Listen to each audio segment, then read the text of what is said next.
2008 চনৰ 30 অক্টোবৰ অসমবাসীৰ বাবে এক অভিশপ্ত দিন। বাৰুদৰ ধোঁৱাৰ মাজত শুই পৰিছিল মানৱতা।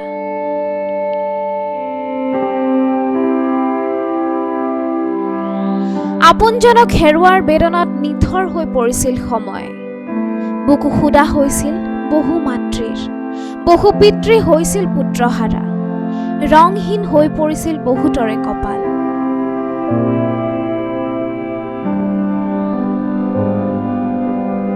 মৃত্যু উপত্যকাত পৰিণত হৈছিল গুৱাহাটীকে ধৰি ৰাজ্যৰ এটাৰ পাছত এটাকৈ মুঠ 4টা এলেকা। নিৰীহৰ তেজেৰে ফাকু খেলি এছাম হৈ পৰিছিল উন্মত্ত।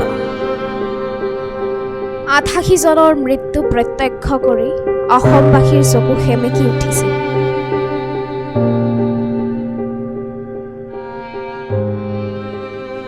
বাৰ বছৰ উকলি গ'ল। মূল অভিযুক্ত NDFPৰ শীৰ্ষ ৰঞ্জন দৈমাৰী আইনৰ সুৰুঙাৰে কাৰাগাৰৰ পৰা ওলাই আজি মুক্ত আকাশৰ তলত।